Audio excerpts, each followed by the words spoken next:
Nah, ada quotes nih, untuk mencapai sesuatu yang kita nggak pernah capai, kita harus melakukan suatu hal yang kita tidak pernah lakukan. Kita harus membiasakan diri kita ke kegiatan belajar untuk masuk SMA yang lebih berat, menghabiskan waktu kita untuk belajar, untuk persiapkan diri kita. Kita harus menyayangkan waktu-waktu bermain bersama teman, bermain bersama keluarga dan lain-lainnya gitu Kak. Karena emang aim kita gede. Oh iya, jelas. Aim kita gede. Aimnya gede. Jadi pengorbanannya juga harus besar. Dan kuncinya itu disiplin sama apa yang kita lakukan untuk mencapai mimpi tersebut. Karena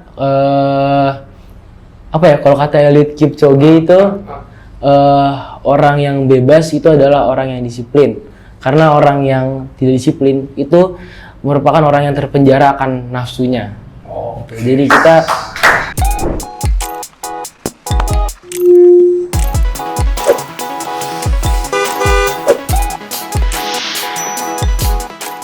Assalamualaikum warahmatullahi wabarakatuh. Ketemu lagi sama Kak Damar di YouTube channel Bimbel Nusantara Belajar. Oke, udah lama ya. Terakhir siapa ya? Sekarang udah lupa ya. Yang jelas,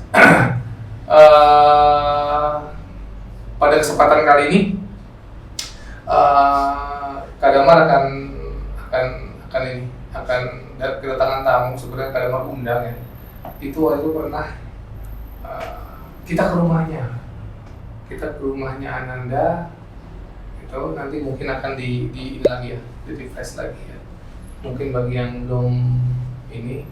Jadi Ananda ini memang alhamdulillah dari SMP Lab School Kebayoran Lama angkatan ke-22 kalau nggak salah ya. Angkatan 22 dan alhamdulillahnya Ananda ini bisa masuk ke SMA unggul berasrama, yaitu Prada Dirgantara, dan alhamdulillahnya lagi one and only, satu-satunya. Keren.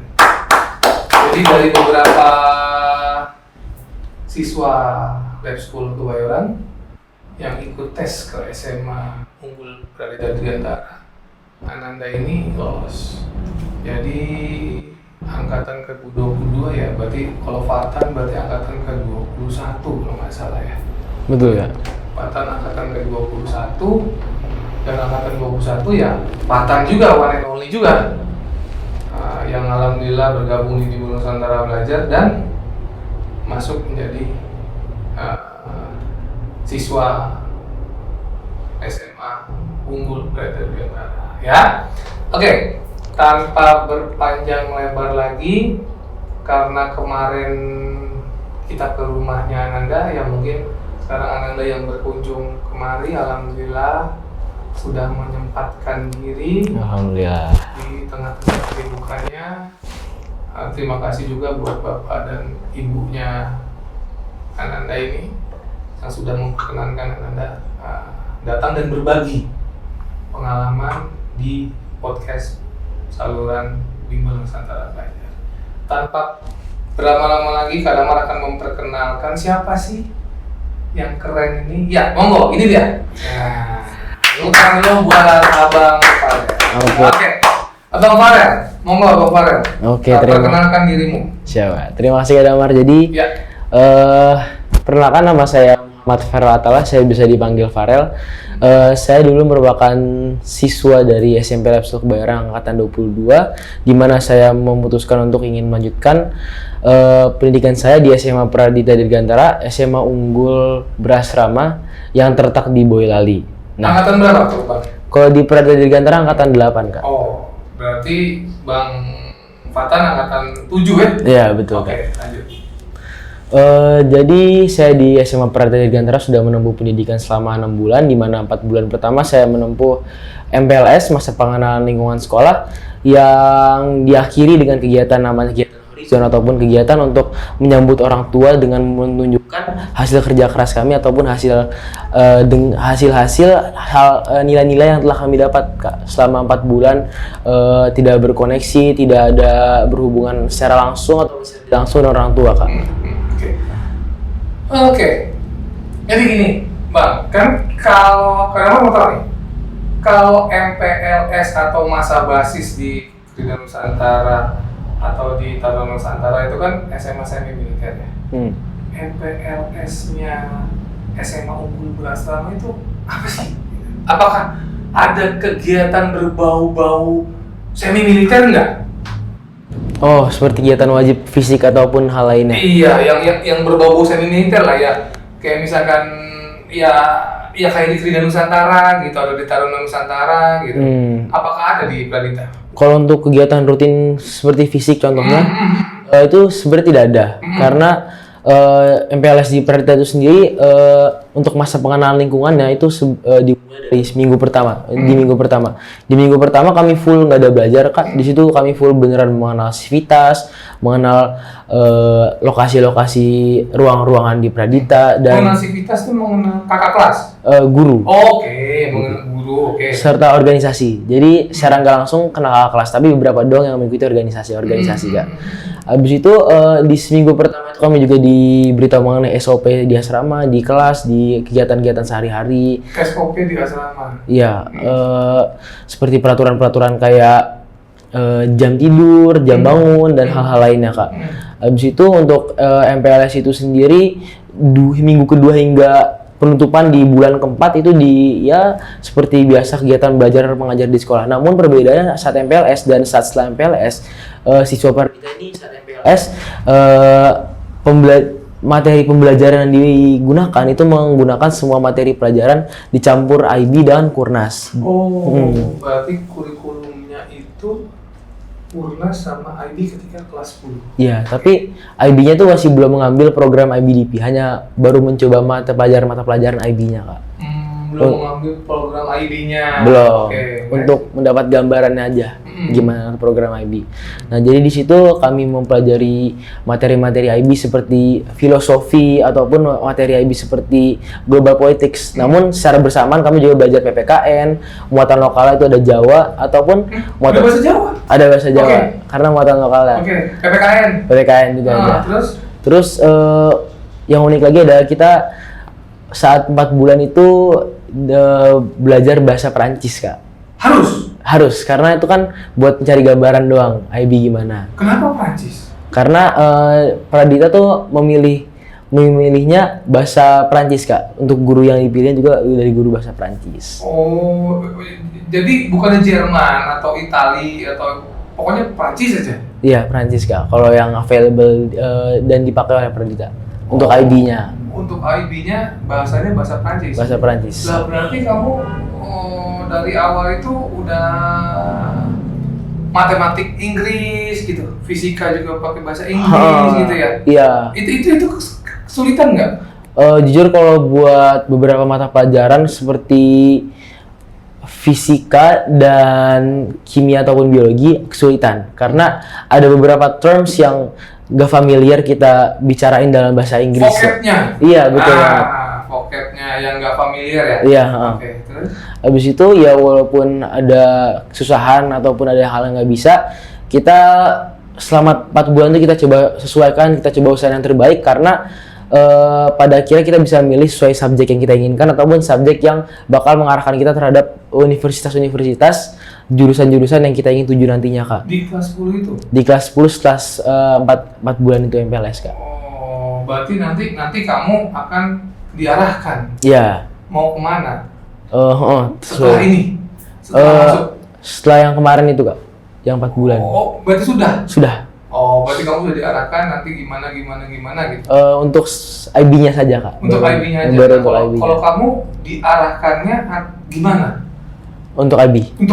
Untuk IB kemarin tuh kita dikasih kayak dibantu oleh guru untuk kayak ditanyakan apa yang sebenarnya pengen kemana setelah kuliah, misal PTLN, dan kalau PTLN juga pengen ambil jurusan apa. Nah, biar nanti bisa disesuaikan saat jam advisory atau kayak kalau di sini tuh mungkin BK ataupun kayak perwalian murid dengan guru wali kelas tuh kayak dibantu nanti kayak kalau mau kesini enaknya ambil mapel ini, ambil subjek ini, subjek ini. Nah, dan kakak kelas juga sempat ngebantu, apalagi kakak kelas kan yang beneran punya pengalaman mengenai subjek-subjeknya, gitu Kak. Makanya itulah fungsi MPLS, kalian juga harus bisa bersosialisasi dengan guru kakak kelas, sivitas yang lain, karena memang biar bagaimanapun nanti kita akan banyak dibantu oleh kakak kelas juga gitu ya. Betul Kak. Nah berarti kakak kelas di SMA Predator Dirgantara ini baik-baik ya? Iya baik-baik. Tidak ada pembulian? Nggak ada pembulian, senioritas juga nggak ada Kak. Oh, senioritas tidak ada, pembulian juga nggak ada. Ya tadi mereka merangkul ya? Iya. Merangkul adik kelasnya karena mereka akan memberikan informasi yang bermanfaat buat adik kelasnya, dan kita juga harus tahu ya sebagai adik kelas ya biar bagaimanapun kita tetap harus merangkul juga, mencari juga senior-senior yang nanti akan membantu kita, kira-kira gitu ya. Betul Kak. Oke, jadi apalagi ada cerita di pada saat masa MPLS, cerita kamu apa? Jujur pas di masa MPLS itu benar-benar merasa baru terhadap sistem asrama, sistem sekolah yang kalau misal mungkin bagi teman-teman saya tuh moving class ya. Moving class, yes. Tapi mungkin kan kalau saya di SMP juga sudah moving class. Namun kita gara-gara ada lokernya gitu ya? Kayak di luar negeri gitu ya? Iya, tapi untuk loker jarang sih Kak. Nggak ada malahan untuk kita. Iya. Karena kita tas kita bawa sekalian movingnya. Habis itu untuk kegiatan asrama juga kayak jadi kita dibiasakan untuk bisa mematuhi waktu yang sudah ditetapkan untuk kegiatan asrama seperti sholat ataupun bangun ataupun tidurnya Kak, ataupun ada juga apel malam. Apel malam. Ya. Apel pagi ada berarti? Apel pagi ada, namun apel pagi itu hanya berlaku dari Senin sampai di antara Senin sampai Jumat karena apel pagi itu di sekolah Kak. Apel pagi di sekolah Senin sampai Jumat. Terus ininya liburnya? Liburnya boleh keluar asrama. Kayak siar kalau di sekolah lain. Oke. Jadi kalau di Predator itu namanya TO Kak, BTW. TO TO itu apa? Trip observasi. Trip observasi namanya, oke. Iya. Nah, itu kalau buat MPLS sendiri kan belum ada. Belum ada? Iya. Tidak boleh. Tidak boleh. Oke, betul. Namun kemarin setelah MPLS dalam 1,5 bulan kemarin, saya dapat waktu sekali buat trip observation saat antara November akhir atau nggak Desember awal gitu, saya lupa Kak. Iya. Pesiaran tuh hari Minggu. Dari boleh keluar asrama dari jam 9 dan balik lagi itu jam 4. Karena TO itu sendiri biasanya hanya sebulan sekali. Dan kalau dalam bulan itu udah ada OTO, biasanya nggak ada TO lagi. OTO tuh maksudnya kayak pulang ke rumah gini Kak. Berapa lama? OTO, overnight trip observation. Overnight trip observation. OTO ya? Iya. OTO. Iya. Berapa hari boleh OTO-nya? OTO ini 14 hari Kak. Sekarang nih? Ini hitungannya OTO. 2 minggu? Iya. Sampai tanggal berapa ntar? Sampai balik tanggal 3 lagi Kak. 3 Januari? Iya. Wih, berarti kamu TO-nya nggak sebulan sekali berarti? Ya kalau bulan itu nggak ada OTO, kemungkinan TO. Kalau nggak ada OTO, jadi nggak ada waktu yang pakem. Misalkan pesiarnya 1 bulan 2 kali. Enggak. Itu pasti. Ini nggak ada pasti itu. Sebenarnya dia akan depend on apa? Depend on dalam bulan itu udah keluar belum buat siswa. Kalau belum ada, misal belum ada OTO balik kayak ada PHBI atau nggak ada libur nasional, berarti ada TO. Berarti tidak terjadwal secara pasti. Terjadwal di kalender akademik sih Kak, tapi kalau secara hafal atau enggak siswanya kebanyakan enggak. Iya. Tapi udah dijadwalkan kan? Iya, udah. Tiap bulan ada pesiar. Iya. Iya. Oke. Terus apa lagi? Ada kejadian-kejadian menarik pada saat kamu MPLS? Jujur pada saat MPLS tuh kita juga diperkenalkan dengan marching band. Nah, di marching band ini bentar. Kenapa tuh Kak? Kenapa kamu pilih marching band? Sebenarnya kan banyak tuh. Karena itu wajib. Semua? Itu wajib. Harus? Wajib. Oke. Jadi itu dilaksanakan hari Rabu. Dan pas pertama kali itu tiba-tiba ada seleksi untuk pembagian alat musiknya. Nah, di sana tuh kebanyakan mayoritas tesnya adalah tes untuk memukul senar dengan irama yang diberikan oleh pelatihnya, Kak. Nah, kalau yang bagus ataupun yang sesuai itu mereka bisa request ataupun bisa di-assign ke beberapa alat yang memang bagus, yang memang memerlukan pukulan dengan ritme yang sulit ataupun tingkat berat gitu, Kak. Nah, pokoknya nanti selama PLS itu marching band tuh dipersiapkan untuk belajar. Kalau angkatan saya tuh 4 lagu. Nah, itu fokusnya itu untuk ditampilkan saat nanti horizon, saat mau perpisahan dengan pertemuan dengan orang tua, Kak. Oh, pada saat penutupan MPLS. Iya, betul. Oke. Ya. Terus habis itu ya alhamdulillahnya saya sendiri mendapatkan alat musik bass drum yang merupakan inceran saya, personal itu inceran saya. Itu susah tuh bass drum. Memang harus ada kualifikasi tersendiri supaya bisa jadi bass drum itu atau gimana? Oh, kalau pas lagi seleksi atau qualificationnya itu untuk bass drum sendiri yang penting mainnya tuh harus sesuai irama. Karena kan tuh sesuai dengan tempo. Iya, sesuai dengan tempo. Karena kan bass drum emang pengatur temponya dalam kegiatan ini. Nah, habis itu pas pukulannya juga nggak boleh yang lembek, Kak. Karena kan nanti bakal kalau kita ilustrasiin ke bass drum yang gede itu kan memerlukan tenaga yang besar untuk pukulan. Gitu, Kak. Habis itu sebenarnya juga dilihat tingginya. Oh. Iya. Ada minimum requirement tinggi berarti? Enggak, tapi nggak boleh yang 160. Mungkin kalau teman-teman saya tuh kan kelihatan ya kalau antara jomplang antara yang tinggi ataupun yang kurang tinggi. Nah, itu nanti bakal dipertimbangin lagi sama pelatihnya biasanya, Kak. Ada berapa yang bass drum tuh ada berapa? Kalau angkatan saya ada 10. 10 ya? 10 bass drumnya. Dan itu favorit itu? Alat musiknya? Iya, emang anak banyak yang pengen bass drum atau banyak yang pengen apa kayak Macan Taruna Nusantara gitu-gitu atau apa? Yang favoritnya apa tuh biasanya kalau? Favorit Mayoret sebenarnya banyak banget kan? Iya. Yang lempar-lempar tongkat gitu kan? Iya. Itu atau ada macannya enggak? Macan nggak ada. Kita bass drumnya nggak ada maskotnya, Kak. Maskot yang kayak pakai ini gitu kan ya. Iya. Kalau TN kan ada macannya dan sebagainya. Iya. Gitu ya. Kalau di Pelita enggak gitu ya? Enggak, tapi mungkin di angkatan saya mungkin kita bakal rencana buat beli dari teman-teman angkatan bass drum teman-teman angkatan marching band-nya. Biar lebih menarik aja kalau nampil-nampil, Kak. Macan juga? Elang dong, Kak. Nah, jadi yang lain gitu, gue setuju. Iya. Karena itu elang. Bagus juga sih. Iya, makanya. Oke. Ya, pada saat masa MPLS, ada nggak yang bikin mental dan fisikmu teruji? Mental dan fisik teruji. Dari mental dulu ya, ada nggak yang bikin mental kamu down, yang bikin kamu unhappy, yang bikin kamu 4 bulan serasa 4 tahun, ada nggak masa-masa itu? Jujur itu kalau mental yang pertama saya rasain tuh dari awal tuh kebiasaan bangun pagi. Saya jujur kan dulu kan emang bangun pagi juga, tapi nggak terbiasa. Tidak sepagi ini. Tidak sepagi itu. Betul. Tidak sepagi itu. Tidak sepagi sekarang. Karena di Pelita kan diwajibkan untuk bangun jam 4 ataupun menyesuaikan dengan waktu subuh. Kalau sekarang 3.50, Kak, bangunnya. Nah, dan itu jujur itu hal baru bagi saya.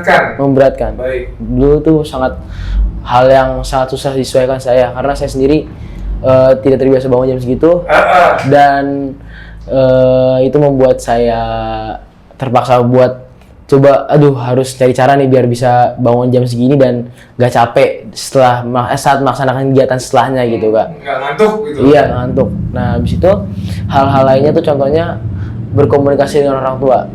Nah, itu juga menjadi PR sih buat saya karena kan yang biasa kita kalau ada homesickness. Tapi nggak sampai segitu sih, Kak. Oh, enggak? Enggak, cuman kayak kalau ada kendala dalam akademik atau kendala dalam hal pertemanan kan kadang kan kita biasanya membicarakan dengan orang tua ataupun kita ada orang lah buat kita bicarain permasalahannya. Sekarang kan tidak ada, jadi kita harus diajarkan buat facing our problem ourselves gitu, Kak. Habis itu paling terakhir adalah penyesuaian akademiknya. Itu menjadi tantangan mental buat diri saya sih, Kak, karena kita harus belajar materi yang emang berat dan mengerti apa yang dibicarakan dalam materi itu dengan menggunakan bahasa asing, bahasa Inggris gitu kan. Ya. Oke, yang pertama, berapa lama adjustment kamu untuk membiasakan kamu itu bangun jam 3.50? Itu berapa lama itu adjustmentnya? Untuk bangun pagi ya. Seminggu kah, 2 minggu, sebulan? Kalau bagi saya sendiri sih jujur sebulan lebih dikit lah kak. Sebulan. Iya, itu baru bener-bener jam 4 tuh oke, udah lumayan seger lah. Gak ngantuk-ngantuk dulu gitu kak. Gimana cara kamu adjustment-nya? Kalau dulu tuh saya mau adjust dengan tidur lebih awal sih kak. Atau Tidur lebih awal? tidur- Jam berapa awal? sebenarnya kan kita tuh selesai malam jam 10. Namun kan ada kadang tuh ada beberapa hal yang harus diselesaikan seperti kayak setrikaan ataupun tugas-tugas kita nge-review pelajaran atau ngerjain tugas. Namun saya setelah menanya-nanya sama kelas gimana nih gimana ya kak cara bisa dapat waktu tidur yang banyak ataupun bisa ada sisihin waktu buat hal-hal lain gitu. Saya terutama nanya ke Kak Fatan. Fatan, Saya iya. masih ingat jawabannya Kak Fatan tuh Fatan. maksimalin segala hal itu kalau misalnya udah di-assign dari di sekolah ataupun tugas-tugas tuh ya maksimalin hal-hal tersebut di sekolah. Jadi kita nggak bawa beban lagi. Jangan bawa beban ke asrama. Iya. Oke. Karena hal tersebut udah selesai di sekolah kayak tugas-tugas. Kalau misalnya ada waktu kosong di sekolah, lagi istirahat ataupun lagi hal-hal lainnya, ya kita selesaikan tugas yang diberikan walaupun itu tugas deadline-nya bisa mungkin minggu depan. Iya. Ini highlight yang menarik ya. Hmm. Jadi ini pengalaman dari Kak Farel yang memang ini sebenarnya penyakit anak-anak. Bukan hanya anak-anak sebetulnya. Kita sebetulnya sebagai orang dewasa pun kadang-kadang suka meremehkan hal ini. Jadi saya setuju dengan Fatan yang mengatakan bahwa selesaikanlah tugasmu sekarang, ya. Karena besok kamu akan ada tugas lagi. Maksudnya tugasnya jadi tumpuk. Sebanyak apapun tugas itu selesaikan saat ini juga. Karena ketika kamu melek mata, saya yakin akan ada tugas baru lagi yang harus kamu segera selesaikan. Betul. Nah, itu kadang-kadang udah ngomong sebenarnya dari lama. Mungkin nggak tahu, Farel waktu itu pernah dengar omongan kadang-kadang nggak? Kadang-kadang suka ngomong, karena kan di NB itu kan selalu ada latman atau ada pekerjaan rumah. Yeah. Nah sebenarnya itu dia. yang mau saya sampaikan ke kalian. Selesaikan itu, karena biar bagaimanapun orang yang hebat pasti akan terlahir dari latihan yang keras. Iya, gitu loh. Nah, ini baru didapatin Farel dan Fatan baru ngomong kayak gitu. Yeah. Sebenarnya dulu Fatan juga termasuk siswa bimbel Nusantara Belajar yang agak sedikit terkendala di pekerjaan rumah. Bahkan pernah ada kasus tuh Fatan. pernah ada kasus dia pernah ngebokis ya, ngebohongin ke Damar bahwa saya sudah selesai, tapi ternyata ketika saya cek dia belum ngerjain. Nah itu, tapi alhamdulillah setelah dibenturkan dengan dinding kesulitan, Fatan dan Farel bisa paham. Jadi itu benar banget.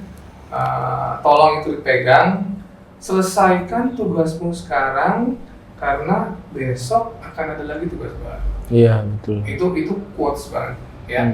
Oke, next apa lagi? Yang kedua, tadi katanya ini ada satu yang dengan teman-teman.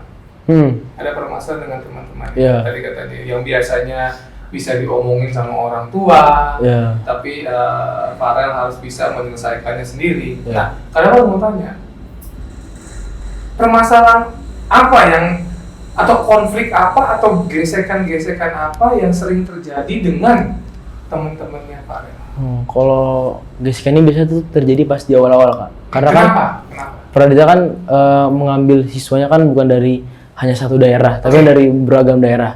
Jadi cara berkomunikasi kita, cara kita menyampaikan perasaan kita, emosi-emosi kita itu kan berbeda-beda. Betul. Jadi kadang tuh bisa jadi sering terjadi kesalahpahaman antara teman ataupun teman-teman yang mungkin mengambilnya serius ataupun kayak tidak menanggapinya, padahal tuh hal yang pengen ditanggapi gitu. Contohnya biar supaya pada tahu nih, kira-kira lu jangan baperan kalau misalkan nanti lu masuk ke sekolah berasrama, betul banget. Maupun itu SMA semi militer atau itu SMA unggulan, karena mereka itu berbeda-beda kultur, ya. Yang misalkan si A, ini kita nggak ngomongin suatu daerah, mungkin si A bercandanya garing, si B bercandanya kelewatan tapi menurut dia enggak. Gitu. Coba contohnya apa? Contohnya ya bercanda, Kak. Nah, coba contohnya gimana? Bercandanya bagaimana gitu? Semisal ada yang bagi mereka tuh biasa bercanda sama orang tua. Namun bercanda sama orang tua. Iya. Oke. Namun mungkin bagi beberapa tuh ada yang menurutnya tuh hal tersebut tuh terlalu berlebihan gitu, Kak. Terlalu tabu. Iya.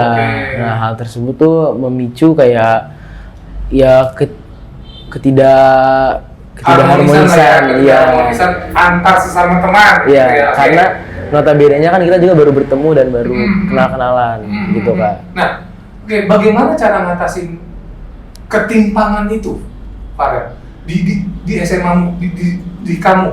Gimana caranya? Jujur tuh perlu itu saat itu untung banyak sekali dari teman kami yang bisa bermediasikan teman-teman yang sedang berkonflik, Kak. Nah, itu juga fungsi dari beberapa perangkat asrama seperti ketua asrama dan bendahara ataupun sekretaris asrama yang secara tanggung jawab mereka bertanggung jawab untuk menjaga kedamaian ataupun keharmonisan asrama, Kak, gitu. Oke. Misalkan antara si A dengan si B ada ketidakcocokan. Itu diselesaikan oleh perangkat asrama dengan cara mediasi dan memanggil si A dan si B tersebut. Iya. Gitu untuk kalau kasarnya lu jangan begini gitu. Kalau bercanda, kalau memang untuk orang sono bercandanya begini, itu mah suatu hal yang wajar-wajar aja. Ya tolong aja dimaklumin lah. Kalau memang menurut lo itu suatu hal yang memang agak over gitu ya. Kira-kira gitu. Cara kalian menyelesaikannya. Iya, cara untuk bisa tensinya biar turun lah, Kak, dan bisa saling ngerti. Nah, kalau harapannya sih habis ngerti itu biasanya malah jadi ketawa-ketawa. Oh, jadi maksudnya gini gitu. Bukan hal sebenarnya. Oke. Gitu, Kak. Iya, bagus juga sih cara kalian. Tapi apakah ada di sana yang misalkan antara si A sama si B nggak mau ngomong sama perangkat asrama, kemudian jadi musuhan gitu? Sejauh ini belum ada sih, Kak, yang beneran sampai musuhan kayak nggak suka banget lihat ininya gara-gara ini dulu gini. Sejauh ini masih belum ada sih, Kak. Karena emang kita sendiri kan di asrama kan paling selalu ketemu. Jadi sebenci apapun kita kira-kira kan saling membutuhkan juga, Kak. Jadi terpaksa untuk kayak kita teman-teman aja, baik-baik aja. Teman aja ya, baik-baik aja. Karena memang pada dasarnya kita dalam makhluk sosial ya nggak bisa juga itu tanpa orang lain kira-kira gitu. Iya, betul. Oke.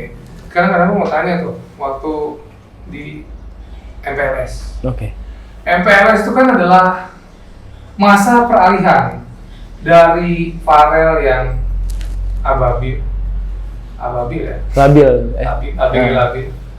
menuju ke dipaksa. Jadi memang anak ini dari SMP ke SMA ini untuk ke asrama semi militer maupun unggulan itu mereka dipaksa buat adjustment tentunya dalam hal yang positif ya, mandiri, harus bisa menyelesaikan seperti tadi konflik-konflik antar teman, bagaimana cara mereka berdiskusi, bagaimana cara mereka menemukan way out, jalan keluar untuk penyelesaian win-win solution buat mereka gitu. Jadi itulah makanya kenapa Karama bilang ya kalau memang bisa sih SMA-nya ya coba di SMA semi militer atau SMA unggul berasrama, bukan dalam arti kata SMA biasa tidak baik aja.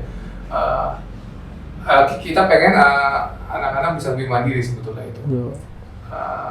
Dengan mereka hidup sendiri di tengah-tengah teman tanpa ada kita selaku orang tua, itu mereka pasti akan bikin dengan sendirinya, benar ya? Jiwa survive-nya akan timbul automatically. Betul? Betul. Bagaimana cara kamu bisa survive? Ya, ada insting itu? Iya, ada pasti. Kan? Pasti ada. Nah, itu yang digali sebenarnya. Dan ya alhamdulillahnya Farel bisa menggali potensinya, bisa menggali bagaimana dia bisa hidup sendiri di hutan istilahnya. Ya kan? Ya, itu yang kita coba ya. Nah, pada masa MPLS apakah kegiatan marching band itu mengganggu kegiatan akademiknya Farel? Kegiatan marching band. Kalau bagi saya nih Kak, kegiatan marching band kan dilaksanakan tiap hari Rabu habis sekolah sampai jam 5. Seminggu sekali? Seminggu sekali. Oke. Sebelum intensif mendekati penutupan MPLS Kak. Nah, jadi kegiatan seminggu sekali itu jujur tidak mengganggu kegiatan akademik. Karena emang kita masih bisa belajar malamnya Kak, ataupun masih bisa mengerjakan tugas ataupun hal-hal lainnya tuh malamnya. Dan marching band itu dilaksanakan saat awal-awal kan jumlah angkatan PD08 ini kan lebih banyak. Jadi dibuatnya rolling Kak.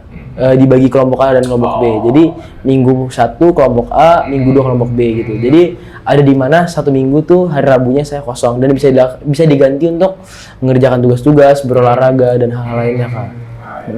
Ya saya pikir tadi 1 minggu 3 kali gitu, kalau 1 minggu sekali dan kemudian di rolling grupnya sih saya rasa itu harusnya sih nggak ganggu ya. Iya. Nah, itu ya. Farel, selama Farel di Pradita Digantara ini, apa target dan harapan yang Farel ingin capai berikutnya? Karena kan kemarin pada saat Farel SMP, target Farel adalah masuk ke SMA Pradita. Ya. Sekarang Farel sudah masuk SMA Pradita dan sudah melewati MPLS. Ya. Ada target apa lagi? Serta harapan apa lagi ketika Farel ada di SMA Pradita Digantara? Oke. Untuk target sih saya sendiri yang paling dekat nih dengan timeline kegiatan saya di SMA Pradita mungkin bisa dibilang external exam IB ya Kak. Nah harapannya nanti untuk nilai IB saya sendiri ya kira-kira bisa 40 ke atas lah Kak, dari 45 total skornya. 40 per 45? 40 ke atas lah Kak. Iya maksudnya dari maksimalnya 45? 45, Okay. Betul. Walaupun itu bukan tujuan utama saya, karena tujuan utama saya ini ingin masuk ke akademi militer Kak setelah SMA. Nah itu target kedua saya. Nah dan untuk target mungkin target terakhir saya ya saya bisa lulus dan mendapatkan paralel lah Kak mungkin. Iya. Ya mudah-mudahan itu bisa tercapai ya. Iya Kak. Oke. Itu berarti Farel setelah dari SMA Pradita Digantara ini mau melanjutkan ke TNI. Kenapa? Karena kalau bagi saya itu suatu kebanggaan untuk bisa mengabdi kepada negara Kak, terutama dalam Angkatan Darat. Terutama di Angkatan Darat. Ya. Oke, baik. Oke. Plan B-nya apa? Plan B, kalau misalkan sama subjek choice IB saya, plan B yang paling realistis itu jujur ambil jurusan biologi Kak. Setelah SMA, karena subjek choice IB saya di grup sainsnya saya mengambil biologi HL dan saya sendiri lumayan tekun dalam belajar biologi dan itu merupakan hal yang saya senangi dan saya bisa kejar lah Kak dengan bobot yang lumayan berat itu. Oke. Berarti Farel nantinya mau ke TNI, amin ya, kita doakan. Amin. Kemudian atau ngambil biologi. Ngambil biologi itu biologi murni atau rekayasa hayati atau apa? Kalau biologi murni Kak. Biologi. Tujuan mengambil biologi murni untuk? Nah, karena di pendaftaran SIPSS 2025 saya lihat-lihat nih apa jurusan-jurusan yang dibutuhkan, kan ada filenya tuh Kak. Saya scroll tuh ke bawah, ada list jurusan yang dibutuhkan untuk daftar SIPSS. Mau ke SIPSS. Iya. Coba tahu nggak SIPSS? Coba jelasin. SIPSS itu adalah penerimaan polisi, Polri, di mana penerimaan itu dilakukan bagi warga negara Indonesia yang telah menamatkan S1 ataupun S2 gitu Kak. Nanti penerimaannya itu setelah penerimaan Kak, setelah tes penerimaan akan melakukan pendidikan sama kurang lebih 6 bulan dan setelah 6 bulan itu akan dilantik menjadi perwira berpangkat Letnan 2 Kak. Oke, berarti kalau di tentara itu Letnan juga. PK ya? Iya, PPK. Perwira Karir. Perwira Karir, ya? betul. Berarti SI, PSS itu sama kayak gitu ya? Iya. Oke. Ya, next. Tadi lanjut. Abis itu ya dengan Scroll, PSS, terus lihat nih nemu kan biasanya kedokteran dan lain-lain. Terus habis itu nemu biologi murni. Wah, interesting juga nih. Karena kan saat itu saya udah milih subjek choice saya itu biologi HL lagi yang higher level. Jadi kayak ini suitable juga nih sama apa yang saya tekunin sekarang. Jadi itu ngebuat saya senang aja karena saya punya cadangan tersebut juga dapat mengarahkan saya ke hal yang saya dambakan gitu kan untuk mengabdi negara gitu. Iya.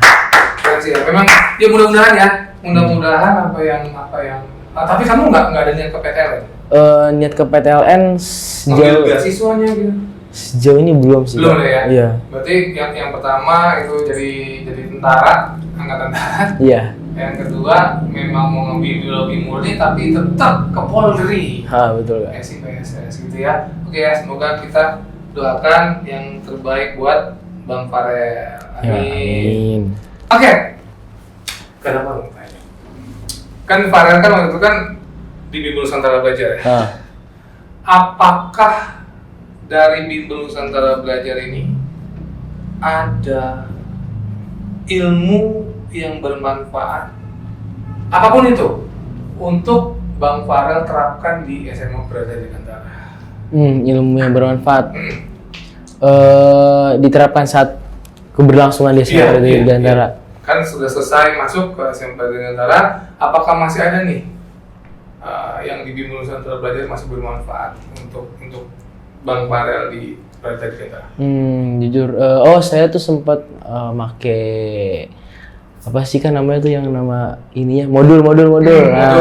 Saya sempat lihat modul juga pas awal-awal MPLS itu buat kayak kan kadang tuh referensi kan terbatas Kak. Jadi kan kalau misalnya bingung nih mencari di sebenarnya banyak walaupun banyak tapi kan kadang kan kayak too much information juga kan bikin kita bingung. Jadi kayak saya tuh sempat kayak udahlah refer ke yang dulu punya aja filenya. Iya kan masih punya masih megang. Terus coba-coba lihat bisa juga nih dipakai. Masih ada korelasinya gitu. Masih ada korelasinya. Berapa persen kira-kira korelasinya? Sebenarnya kalau yang materinya sesuai Kak. Sesuai sama materi yang saya pelajari gitu Kak. Kan modul-modul tuh ada mana materinya kan. Contohnya materi apa? Biologi misalnya? Iya, biologi tuh. Apa coba? Biologi tuh pewarisan sifat tuh ada. Pewarisan sifat atau hereditasi. Pewarisan sifat, iya. Masih ada korelasi. Iya, soalnya kan nanti itu pas awal MPLS tuh diulang lagi materinya. Saya juga makainya tuh buat matematika. Matematika ada ini kan aritmatika ada kan ya. Iya itu kan diulang lagi pas di awal MPLS kemarin.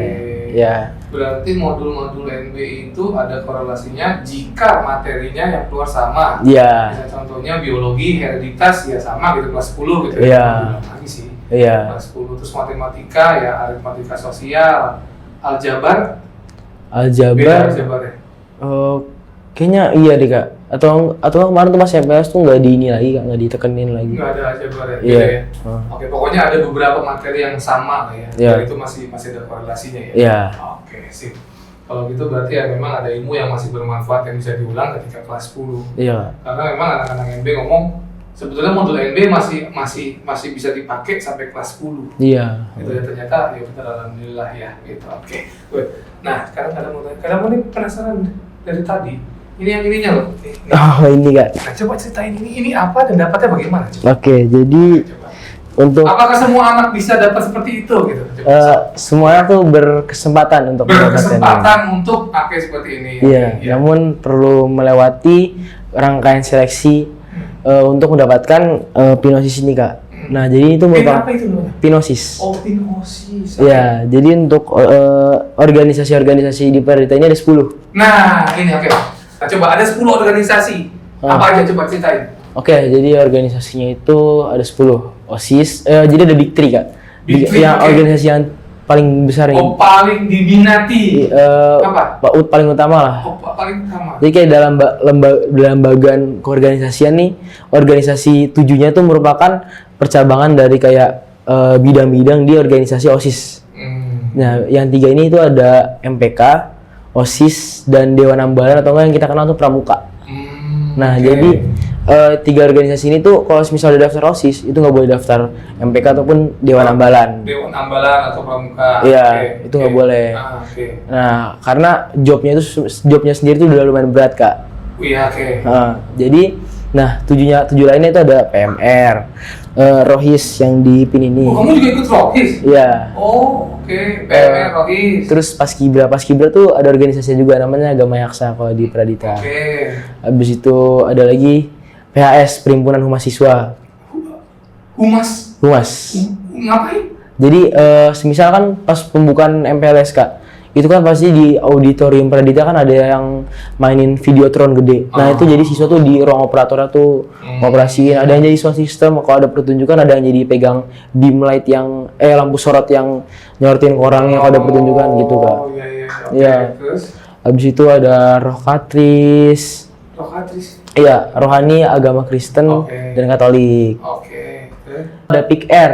PIKR nih pusat informasi konseling remaja. Jadi kayak kalau misalnya ada curhat-curhat atau ada kesulitan, iya teman sebaya yang PIKR, soalnya dia udah terlatih lah buat bantu konseling gitu-gitu. Nah, iya. Itu ke-9 nggak sih? Kan 3 terus PMR, Rohis, Rohkatris, PHS, Paskibra, PIKR. Ke-9. Ya. Habis sudah? Satu lagi. Apa? Oh, Sersan. Apaan Sersan? Sersan tuh Student Library Assistant. Jadi dia ibaratkan Google gitu? Enggak. Jadi itu untuk menjadi asisten dari pengelolaan perpustakaan, Kak. Library assistant. Iya. Berarti ada 10 itu. Nah, terus kamu ikut yang nomor 1. OSIS. Nah, gimana caranya kamu bisa dapet itu? Nah, itu udah seleksinya, Kak. Nah, coba ceritain jadi seleksinya. Susah banget apa enggak sih? Pertama tuh seleksinya ada. Dari berapa orang? Yang daftar ya di grup tuh puluhan, gede, lupa saya angka persisnya. Di atas 20? Lebih jauh. 50? Sepertinya. Berarti setengah daripada populasi kalian satu angkatan? Iya, tapi kan nyampur sama kelas 11 juga. Jadi OSIS itu kelas 10, kelas 11.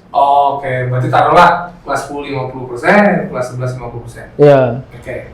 Berarti taruhlah 60 sama 60, 120. Ya, banyak, lumayan gede angkanya, Pak. Kira-kira gitu ya? Iya. Kelas 10, kelas 11 ya? Iya. Next.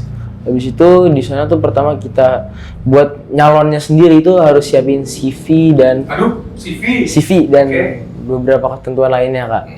Nah, habis itu dan di situ disaring dulu tuh. Belum ada yang gugur. Ada akademik nggak? Akademik, oh iya. Kalau buat kelas 11 tuh seingat saya ada. Kalau daftar calon ketua OSIS. Kalau calon ketua OSIS ada seleksi akademiknya. Perlu nyantumin nilai rapot di atas 90 semua. Dan rata-ratanya. Rata-rata ya. Kalau untuk berkas-berkas saya sih saya jujur kurang tahu, soalnya pas saya daftar ke OSIS kemarin tuh saya ngisinya beda form. Saya tuh memberanikan diri buat langsung nyalon ketua OSIS, ketua OSIS. Nah, di situ saya jadi ikutnya nyantumin form rapot, tapi rapot saya katanya nggak usah diisi. CV sama ini Kak, form tanda tangan surat dukungan. Dari Civitas. Jadi perlu menyantumkan, sehingga saya tuh 20 siswa dan 5 guru. 20 siswa dan 5 guru? Iya, ada angka-angka khususnya harus dipenuhi, Kak. Iya, di situ kan agak ribet juga karena kan harus bisa di masa yang kita baru join sebulan kan tuh dimulai tuh pas Agustus atau September gitu. Nah, itu kita harus bisa dapat dukungan. Nah, iya. Dari 20 teman dan 5 guru. Nah, habis itu di situ coba-coba tuh cari. Nah, itu juga lumayan ngebantu saya buat berkenalan dan bersosialisasi dan secara nggak langsung nge-expose diri saya ke angkatan ataupun ke kakak kelas gitu, Kak. Karena jadi tahu siapa nih yang mau daftar. Nah, habis itu file berkas sudah lengkap, kita ada seleksi selanjutnya itu seleksi wawancara, Kak. Nah, dengan guru? dengan kakak kelas. Oh, dengan kakak kelas. Nah, iya. Kakak kelasnya itu yang menjabat sebagai OSIS apa enggak? Menjabat sebagai OSIS. Oke. Ya. Nah, habis itu ada wawancara. Jujur di wawancara ini saya tuh beda. Soalnya saya tuh pas itu langsung menyiapkan wawancara kepimpinan. Kan nyawana ketua OSIS saya sama. Jadi tuh kenapa saya berani? Soalnya saya kan pas SMP udah pengalaman. Nah, terus juga ada temen yang mau daftar. Udah barengan ya? Udah barengan. Dia juga daftar jadi ketua OSIS? Iya, berdua. Iya, jadi pasti. Saya kan ngomongin berdua. Tapi kita tahu bahwa kemungkinan kepilih kita tuh dikit. Ketua OSIS. Tapi kan dengan kita milih ketua OSIS kan minimal kita udah tahu, udah ke expose tuh nama kita. Wah, ini nama-nama yang berani nih buat ini gitu. Petanya udah ketahuan ya? Hah? Petanya udah ketahuan, iya. politiknya. Oke. Habis itu ya udah jadi sama yang lain persiapkan wawancara, kita persiapin PPT buat presentasi ke ketua OSIS, ke pimpinan sekolah. Kepala sekolah? Iya. Oke. Kepala sekolah sama ada pengembang sekolah. Oke. Gitu. Nah, habis itu presentasi tentang program kerja. Visi misi juga. Oke. Nah, habis itu di situ diumumkan setelah itu, Kak. Big Three yang bakal ikut debat calon ketua OSIS. Okay. Saya sama teman saya juga. Karena kan ada jelas kelas 10. Oke. Masih kelas 10. Dan di situ jadinya kita ikut wawancara susulan. Wawancara OSIS yang biasa, yang anggota. Habis itu di wawancara susulan tuh sama wawancara sama kakak kelas, dan alhamdulillahnya kita masih lanjut. Masih selamat lah. Nah, di selanjutnya nih, Kak, di sesi selanjutnya itu ketentuannya adalah mencari tanda. Sebelum wawancara tuh juga ada cari tanda tangan, Kak. Oh, tanda tangan berarti dukungan dari teman-teman kalian. Tanda tangan ke pengurus OSIS kakak kelas yang masih menjabat yang kelas 12. Oh, untuk menjadi dukungan gitu. Untuk kayak apa tanda tangan itu? harus full. Berapa orang? 16 kan saya. Oke, 16 orang. Dan itu PR banget karena kan kelas 12 yang dinamika belajarnya tuh udah beda banget sama kita yang nggak moving dan ruangannya tuh berbeda, kan jadi ngebuat kita susah buat nge-approach mereka. Jadi itu kita harus nyuri-nyuri waktu, kayak semisal weekend tuh kita harus datang ke asrama mereka, tapi kita harus janjian karena adalah persyaratannya, kayak semisal tidak boleh memanggil dari mikrofon asrama, ataupun tidak boleh saat lagi kegiatan asrama kayak sholat ataupun saat di rumah makan buat minta tanda tangan. Jadi tuh kegiatan itu juga ngebantu kita buat bagaimana belajar caranya biar bisa mendapatkan apa yang kita inginkan dengan cara yang sopan dan cara yang emang secara normal tuh, iya etis gitu ya. Habis itu dilanjut dengan ada tugas tuh untuk membuat acara ini, Kak, acara event sekolah gitu, Kak.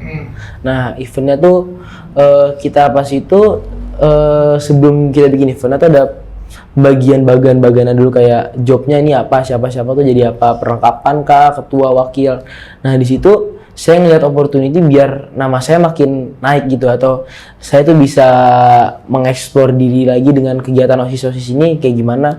Nah, habis itu saya jadi mencalonkan diri tuh, Kak, jadi ketua divisi perlengkapan. Nah, dan di situ saya sebenarnya nggak ada background perlengkapan, saya lebih prefer untuk diri saya menjadi acara. Namun ya sudahlah, saya pas lagi nyalonin acara saya nggak keterima, nyalonin bendahara nggak keterima, ya udah saya coba nyalonin perlengkapan. Di situ saya dapat tuh dari ketua pelaksananya buat dikasih jabatan sebagai ketua divisi perlengkapan. Nah, di situ saya jadi ngatur perlengkapan dibutuhkan, dan saya juga bersadar bahwa perlengkapan tuh berat juga dalam mengatur kegiatan di SMA Parida Dirgantara itu berat. Karena standar kegiatannya tuh lumayan tinggi, Kak. Kan banyak banget dekorasi harus dipenuhi. Perintilan-perintilannya ya? Iya, itu ternyata tuh pas itu kan kita kan dilarang untuk berkomunikasi ataupun berkontak dengan orang luar.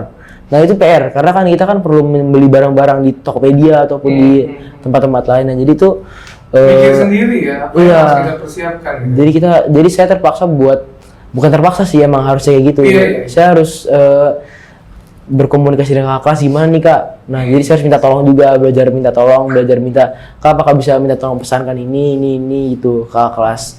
Dan saya juga harus cari tahu gimana kayak biar enak dan kakak kelasnya bersedia buat ngebeliin kan barangnya pasti lebih dari 1, 2, 3, 4, 5 lebih kak, banyak banget. Banyak itemnya. Iya, dan setelah kegiatan itu kita melakukan evaluasi diri dan evaluasi sama teman kita, dan alhamdulillahnya saya bisa lolos di pengumuman akhirnya gitu kak. Jadi kamu posisi itu kepala divisi perlengkapan? Itu pas kegiatan acara itu. Kalau untuk plottingnya saat sudah dibagikan pengumumannya, saya menjadi bendahara 2 OSIS kak. Oh keren. Kalau Fatah? Wakil ketua. Wah tinggi sekali. Di kelas 11 ya? Iya, kelas 11. Wakil ketua ya? Dari kelas berapa ya? Kelas 10-nya dulu tuh divisi olahraga. Oh, iya. Oke. Ya, berarti memang nggak kaleng-kaleng ya? Memang ya terbukti sih. Emang nggak bisa bohong sih. Emang nggak bisa bohong. Karena di Bimbing Nusantara Belajar itu di mana anak-anak memang yang masuk, benar-benar masuk sesuai dengan kemampuan akademiknya dan lain-lainnya ke SMA, let's see SMA semi militer atau SMA unggul berasrama. Itu anak-anak yang memang nanti di kelas 10-nya itu ya berprestasi. Jadi kayak kemarin kalau nggak salah NB 9 ya dapat medali juga ya. Yang baru. TN dapat medali ya. Nah di TN memang tiap tahun pasti anak NB itu ada dapat medali. Dan di Pradita ya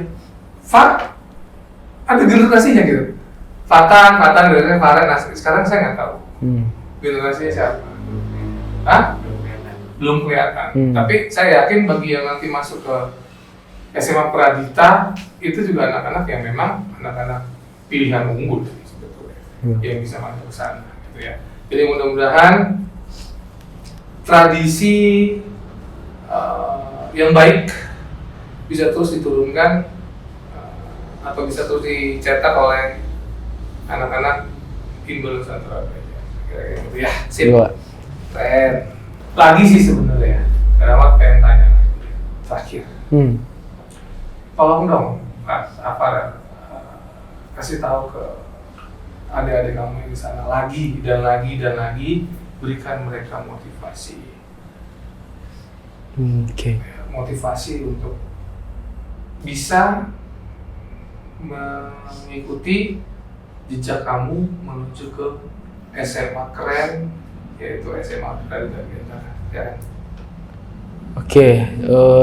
Motivasi nih kak. Iya, kasih mereka motivasi gitu, bosan. Jadi mereka tuh jangan pikir, ini keren loh, ini keren loh. Nggak begitu.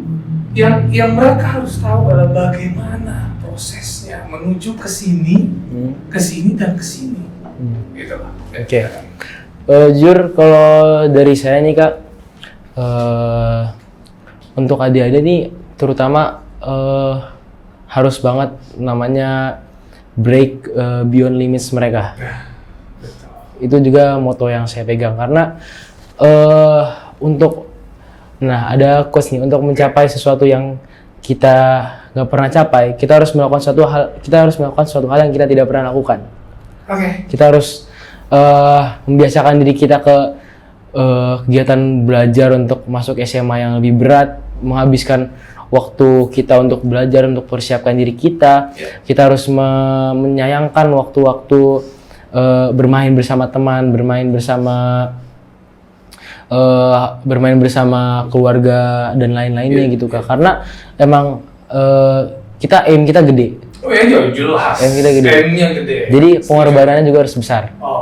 Dan kuncinya itu disiplin sama apa yang kita lakukan untuk mencapai mimpi tersebut.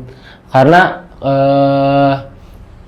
kalau kata Eliud Kipchoge itu orang yang bebas itu adalah orang yang disiplin. Karena orang yang tidak disiplin itu merupakan orang yang terpenjara akan nafsunya. Jadi kita harus know what you want to be, and kalian harus bisa mulai realistis akan kegiatan sehari-hari kalian untuk bisa mencapai hal tersebut dan jadi dewasa lah. Kalian kan tahu hal-hal yang menjadi prioritas dan hal-hal yang bisa bermanfaat ataupun tidak bermanfaat bagi diri kalian untuk mencapai apa yang kalian inginkan gitu kan, apa yang kalian ingin jadi di masa depan gitu kan. Oke, jadi begini, memang kebanyakan begini, Bang Farel. Mereka pengen, tapi mereka tidak pengen dengan prosesnya. Bahkan gini, Bang Farel ini masuk ke SMA Praja Dirgantara itu tidak melalui jalur prestasi. Maksudnya gini, sertifikat OSN,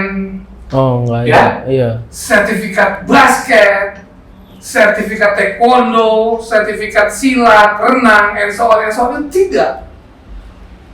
Bang Farel masuk ke SMA Praja Dirgantara itu memang betul-betul belajar.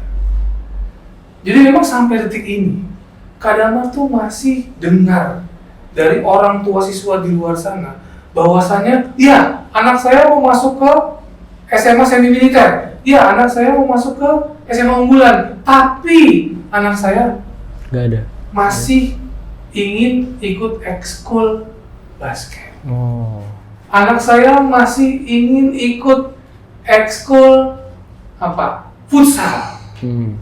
Anak saya masih coba OSN ini, OSN itu. Kemudian saya tanya, anak ibu ikut OSN Ono, OSN itu menang nggak? Kagak. Susah. Jadi fokusnya ambil. Ya. Betul. Nah, jadi fokus aja.